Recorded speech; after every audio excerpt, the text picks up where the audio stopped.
everybody, I'm Brittany. And I'm Craig. And today we're going to be talking about great toe pain, which is just pain in your big toe. But before we talk about big toe pain, don't forget to subscribe to our YouTube channel and don't forget to click that bell in that corner. Make sure you get the new updated videos each time we release them. Go for it.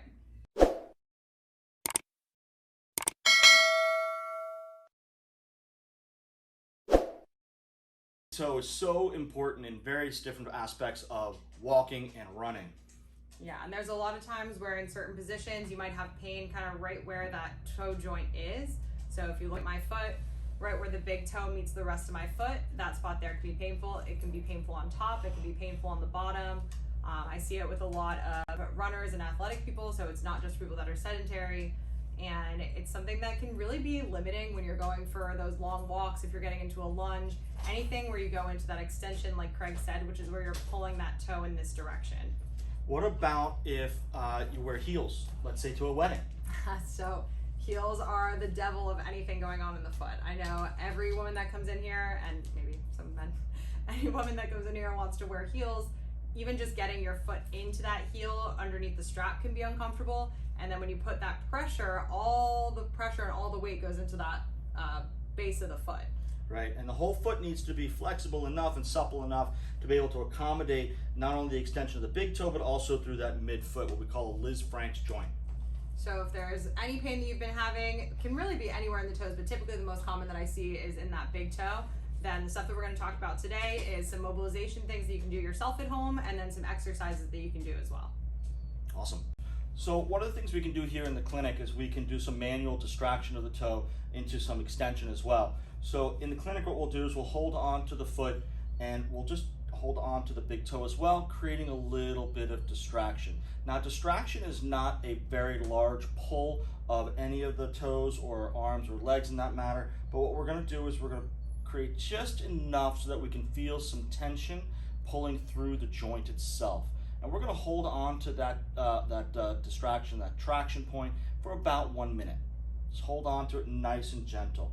Once we've held on to that for a little bit, created some joint separation, what we can then do is create separation with extension. So what I'm doing is I'm holding on to the foot right here, and I'm pulling on the big toe and bringing it up into extension. So again, pulling it out, holding that for about a minute or two until we've got some very good opening of the joint structure, and then lifting that joint up with a counteraction of the opposite foot. This is something that we can do here in the office just to create some, again, extension of this big toe joint. And now this is something that I've actually struggled with myself a couple of times, and I've treated it myself.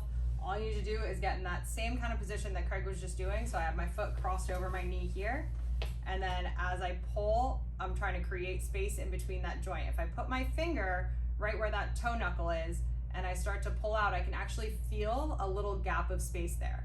When I was actually having the pain, doing this was a relieving kind of thing. So every time I did it, if it felt like it was really tight and uncomfortable, I would do that little pull and it would start to help me feel better right away. Again, just like Craig said, you're holding for about a minute there. Once that starts to open up, then you can start to pull the toe back. And if it's stiff, which mine isn't right now, then you're gonna get to a point where there's a little bit of pain.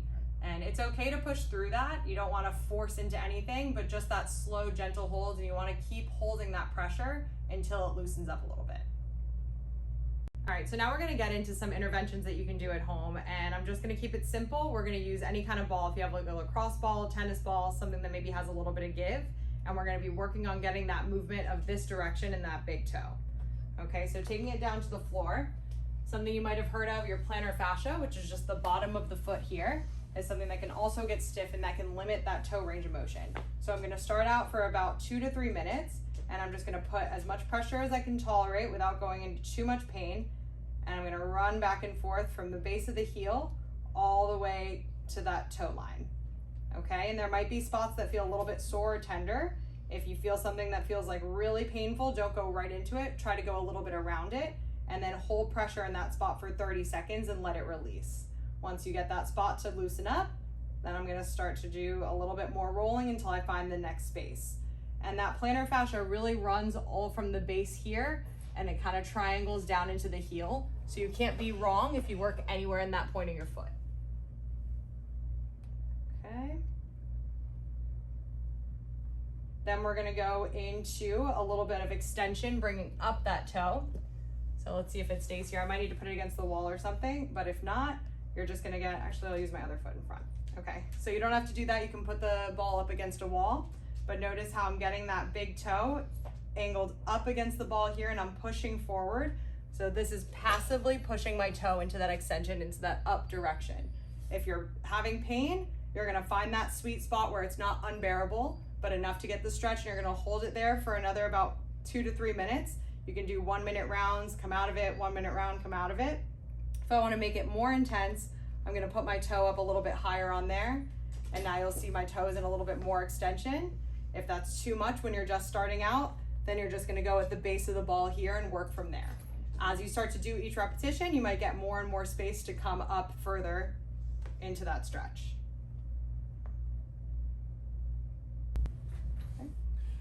So once you've done some of those opening exercises, we'll always come back and do a reassessment. So we'll do an assessment, recognize what's limited, we'll do a treatment, we'll come back, reassess, do another treatment. And so now we're coming back and reassessing Brittany's foot once again.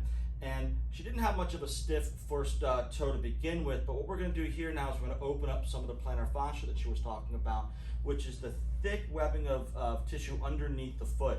So a nice easy way at home to do it is what Brittany just showed you with rolling on the ball. And in the office, what we can do is by holding onto the underneath the midfoot, we can bring the ankle up towards the toes to nose, up towards her body, and by bringing one thumb or one finger up through the bottom of the fascia.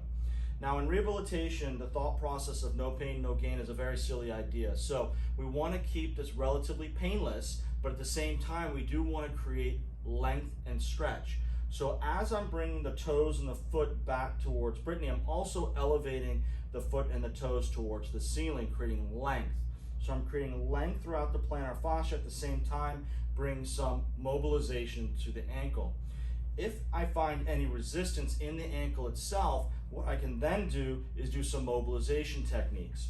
So the first one that I'm going to do right here is just what we call an anterior drawer. I'm going to stabilize, and this is stuff, by the way, that we'll do in the clinic with you.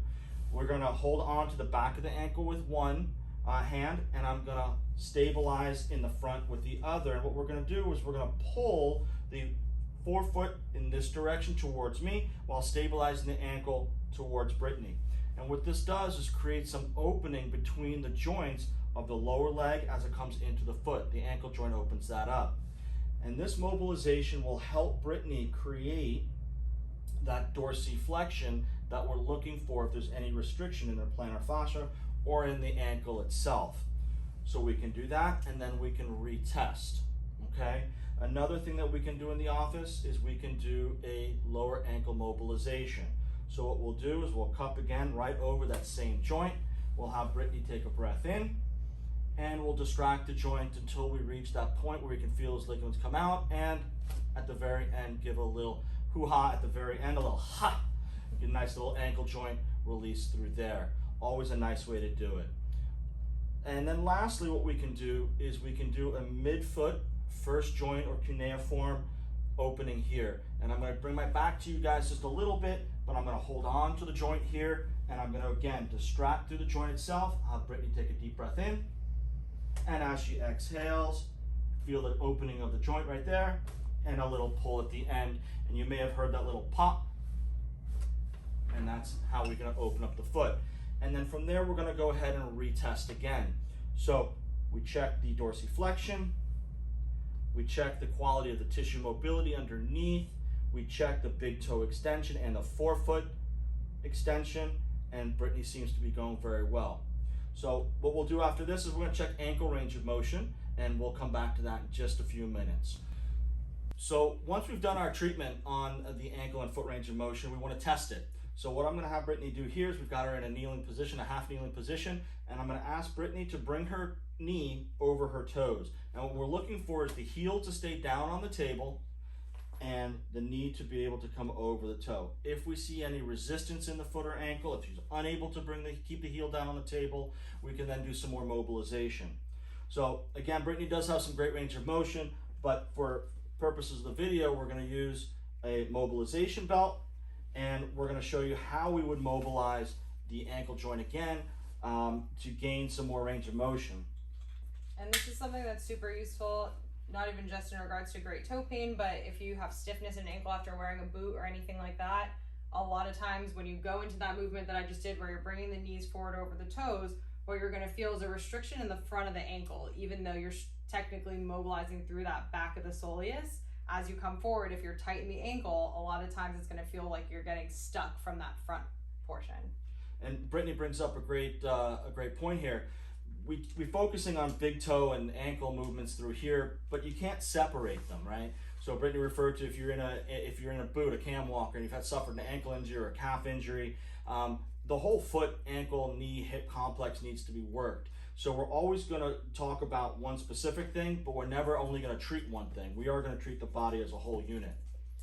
So this mobilization is really great. I got some sheepskin on here to protect your ankle, make sure it's a little bit more comfortable. And I've got the belt wrapped around me so that way I can use my body and not have to try and muscle my way through it. So I'm going to create a V with my hands like a webbing, and I'm going to block the front of her ankle as I do a lean back. So what I'm trying to do here is I'm just trying to mobilize the joints of the ankle to, again, allow for better range of motion in the ankle joint itself, what we call posterior movement in here, just to allow the knee to come over the toe for that better dorsiflexion that's very much needed during gait, during running, during walking, going up and down stairs. Squatting.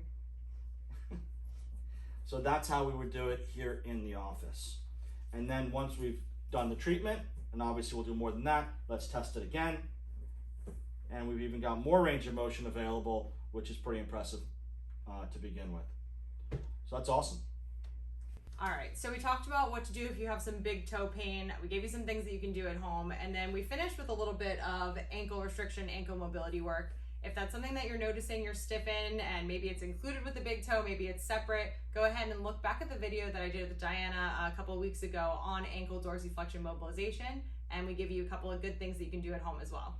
That's a great video that Brittany and Diana did. They used a Rogue band as opposed to using the mobilization band here. That way you can do it at home by just affixing it to a very solid structure, going through the same motion that we just did right now with Brittany. It is on our YouTube channel, so don't forget to subscribe to our YouTube channel and click that bell to make sure you get all the new videos that we release. Thanks for watching, guys. Have a great day.